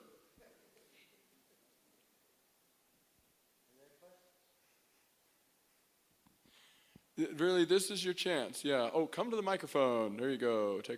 Come on down. Come on down. This is your chance to ask any question that's been bothering you, or you wondered, what do creationist scientists say about this or that or the other? Or what do evolutionists say about this or that or the other? I'll answer your questions. You may not be able to answer this. My wife suffers from Lyme's disease, and there seems to be a reluctance for the doctors to treat it with antibiotics. Well, yeah, that's because of this evolutionary teaching. And like I said, Lyme disease is it's chronic, and it's very painful, and I mean it can cause kind of lupus-like symptoms, for goodness sake, organ damage like strep throat, like streptococcus could cause. I think that somebody like that, and if it was me, I'd just tell them I want a battery of antibiotics. I want 5 antibiotics at once, and if they say it's illegal, I don't know, I'll go to Mexico on a vacation and have some doctors do it for me there. I think they're reluctant because they just think antibiotics are being overused, and the whole mythology, which you saw, is that if we overuse antibiotics, you know, if we put our best foot forward now, we'll lose it, and these bacteria will just become immune to everything we've got. And the preposition, not preposition, the presupposition and the posit is that if we use a lot of antibiotics a lot, then the bacteria will become immune to them all. That they can. The fact of the matter is they can't become immune to them all. They can't do that. And so they're holding back medicine that could help your wife because they've been educated to say that we just shouldn't use antibiotics that much. Because then none of them will work anymore, because bacteria are endlessly able to continue to become immune by evolution, immune to our medicines. And that's just not true. But this is the way we're operating now. So yeah, I think if I was you, I'd just, antibiotics aren't going to kill her. I would just ask them to give her multiple antibiotics. And it may be that the Lyme organism is immune to one of the antibiotics, or is becoming, you are seeing immune individuals surviving and breeding and expanding in the population to a particular antibiotic, but they're, hit them with a whole bunch of antibiotics and kill them all, that are in her body. They can't all be immune to all of the antibiotics, but there might be a portion of the population that's immune to one antibiotic or two antibiotics. Well, anyway, I'm not a medical doctor, so I can't really give medical advice ethically. But as a science teacher and a student of science, and also studying this philosophy of evolution that has gotten into our medical thinking, if it was me, I'd just tell them, give me antibiotics. Hey, you're my doctor, I'm paying you, give me the antibiotics. Why not? Go get another doctor, get a second opinion. Yeah. Having to do with Lyme disease, it developed or was discovered fairly recently. Is there any evidence in science that it was mutated or put together somehow from human cause? Or was it just something that we were unaware of? Well, like the idea that the federal government actually created the AIDS virus or something like that, that it was created in a lab on purpose, is that the kind of thing you're asking? There are questions about, because Lyme disease is becoming more of a, part of the population. So is there any kind of science that you've heard of or read of that there could have been anything that would combine something together, different entities together? Or are you saying, is there any solid science afoot these days for combating it more effectively? Is that what you're asking? Or that for purpose of maybe eliminating humans or weakening humans. Or you're thinking that somebody created Lyme disease to weaken humans? To put things together. You're calling it an organism. So. Well, it's a germ. Mm-hmm. Yeah. So it's an organism. It's alive. It's not like a prion, which is just a little, that causes mad cow disease. It's just a little string of protein that's evil. A virus is almost just an evil protein. It's still debate whether they're really alive or not. I forget if Lyme is bacterial or viral. I think that it's bacterial, but I don't remember. But either way, it's a contagion. It's a pathogen, a disease-causing organism. So it is an organism. I personally would doubt that Lyme was actually created in a lab and set loose on purpose by somebody. We can do genetic engineering on bacteria to make them do certain things. Like Lisola said, we've got bacteria making human growth hormone, making human insulin, making lactase. for people. We can do a lot of things, but I can't really comment in an informed way on whether somebody has deliberately created diseases and set them loose on the human race. I just don't know. And I tend to be very standoffish about conspiracy theories because I just don't know if anybody is actually interested in doing something that horrible in the first place, although people do create computer viruses and set them loose too. I'm just really not, I really don't know. It was just of interest to know if there was a possibility of something like that. So I suppose it's possible. My second question is that I am O negative, so I am a universal donor. I also heal more quickly than other people do. Like Wolverine, yeah. Yeah, I mean, and I also really do not like antibiotics. I kind of attack anything that comes into me, but I do heal very quickly. So there's a question in that. On the other hand, I would like to be like that little bacteria that shoots out stuff to settle things down. I would like to be able to do that, and I'm saying in prayer, that's what I do. So my question is, as you're being a scientist and a man of the Lord, when it comes to prayer and the power that God gives us in the healing of our bodies and praying for one another, is there anything, you being who you are, that would be a real, because I've been blessed. I'm sorry I'm taking long. Well, I just don't know what your question is. By your ability to talk and encourage us to talk about the Lord and His saving grace. Also His physical wanting to strengthen us and make us strong in this world that is getting really dark. I would just appreciate you speak. My question is, how do you feel about that physical with the spiritual? Interfacing. Thank you. That's what, yeah. Well, and you're asking how I feel, so that's my opinion, okay? I'm going to give you opinion. Albert Einstein said there are only two ways to look at the world, that everything is a miracle or nothing is. And so I'm kind of thinking, if you're saying, well, you know, the physical, I've got such good DNA for being immune to diseases, and I fight diseases and I heal so well.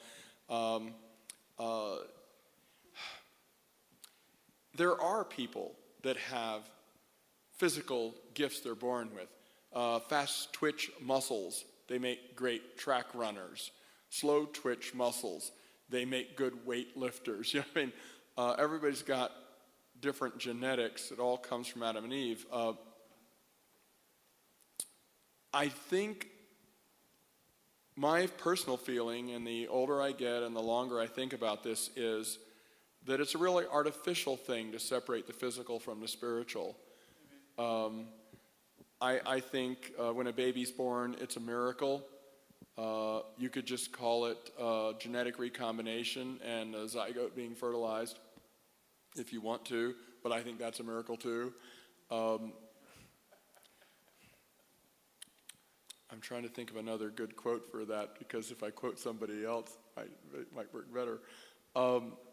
I don't think there's that much of a difference between the physical and the spiritual. After all, the entire physical world was born out of the breath of the spirit that Jesus said God is.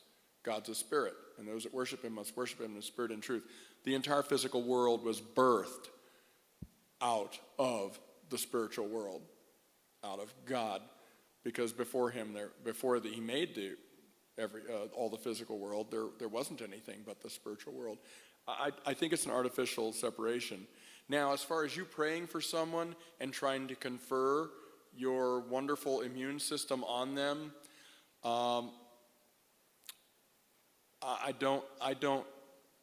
I see you praying for people to get healed and all that, and maybe you don't really have DNA for this. Maybe you have a special grace of God on you for being resistant. That could be. Moses was 120 years old, but his natural force was not abated and his eyes were not dim. That was not natural, even in those days, to be that in good a shape at 120 when he died. But I don't think you can pray for your DNA to go into other people like plasmid transfer. And the genetics would be so complex. It wouldn't just be one gene to gene splice into somebody else. It'd probably be not only many genes, but master regulatory genes that control other genes.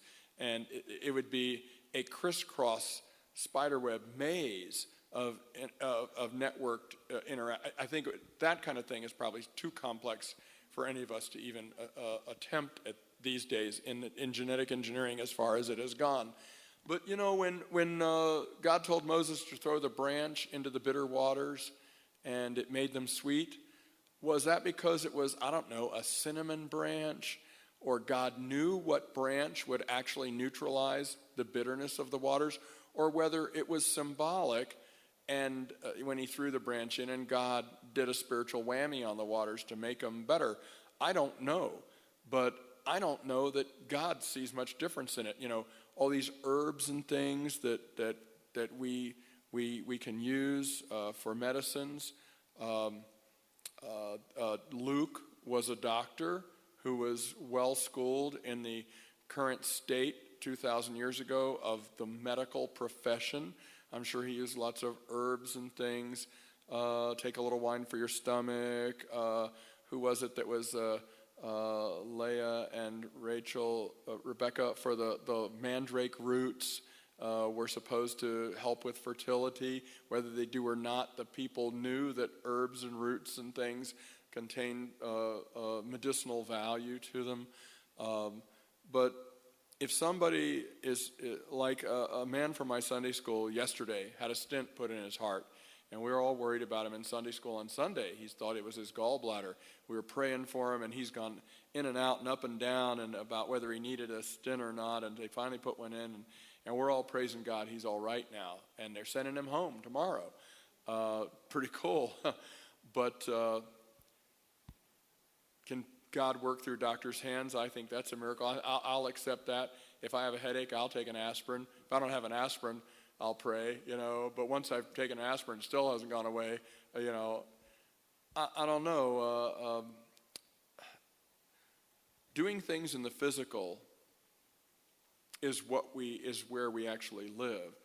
But we're called to be born again and to be children of light. And we just do everything we have.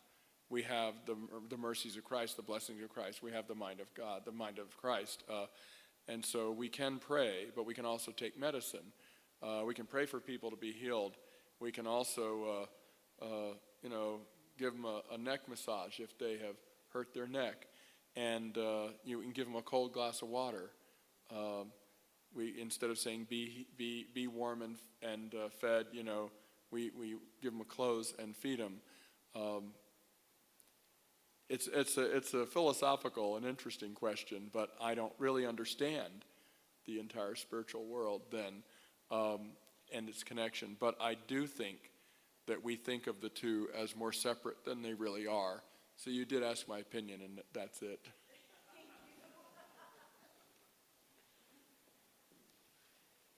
See, I told you if you asked me a short question, I'd give you a short answer, but you asked me a long question. Oh, and it was a difficult one, too.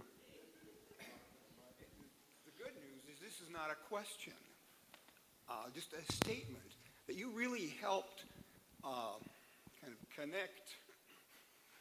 I should have written this, and then you can read it.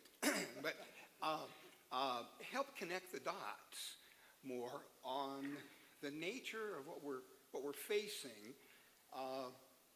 The enemy of our soul, his greatest goal basically is to destroy the pinnacle of God's creation and to snatch us away from God and to keep us in the pit of hell for eternity. And I appreciate the time that you spent talking about, the end result of the belief in evolution and how critical that is. Just essentially tying together the cause and the effect. Believing in evolution sends people to hell. And I guess for me, it just kind of nails down a little bit stronger the need for being committed to talking to people at whatever level and whatever those encounters are about creation, versus evolution. And I appreciate you coming. Hey, thank you so much, brother. I think you're right. We do need to talk to people. Unless you have the calling of an evangelist, you're probably not going to talk to everybody you meet about Jesus. Some people do. But it's when that still small voice taps you on the shoulder and says, hey, this person you're sitting next to, you need to talk to them. And we have plenty of opportunities that pass through our mind and heart, and then we're challenged with whether we're going to obey the prompting of God's Holy Spirit or not. We will get chances to do that. Like I said, you're probably not doing that full time with everybody you meet unless God has given you the gift of the calling of an evangelist. But we are still supposed to all be doing the work of an evangelist. But when you'll know it if you're open to God, when it's time for you to speak. And thank you for affirming to me that this was effective. My gift from God is teaching, and like I said, I was just laying it all out there for you in a way that if the teaching skill is working through me, it's easier to see than if I hadn't broken it down for you. Thank you, brother. Thank you. There's an eminent doctor by the name of Paul Farmer, done a lot of research in Haiti, well regarded by CDC. He started talking about drug-resistant TB like a decade ago. And after hearing your talk, I'm wondering, really isn't every disease drug-resistant? It's just that he's thrown out a false fear there. They're all drug-resistant. They're just, but that doesn't matter because we can always come up. You're saying we can attack diseases with alternative antibiotics.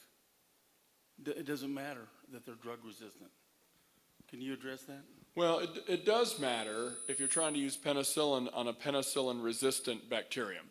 But to think that all bacteria can be immune to that it's endless how much they can adapt, that's just not true. Now, if evolution was true, it'd be true.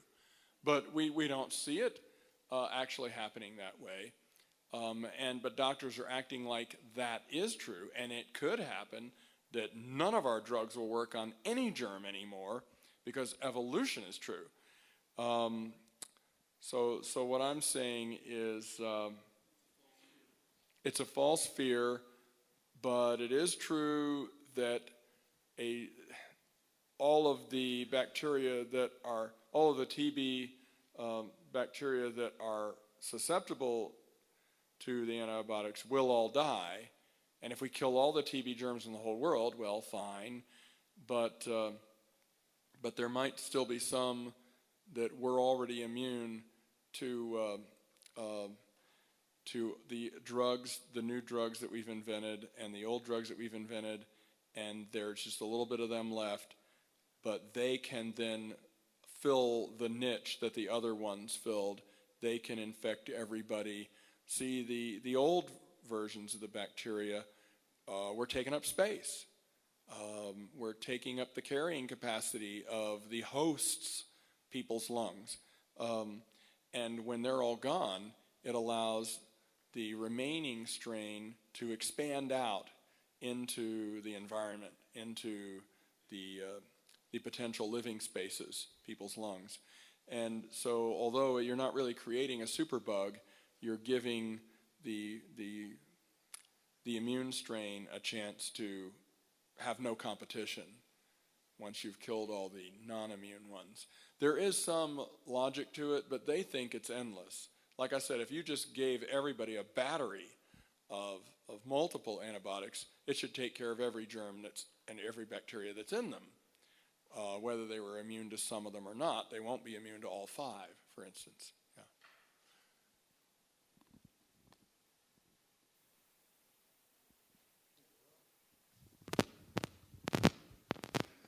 Well, I suppose thank you very much again.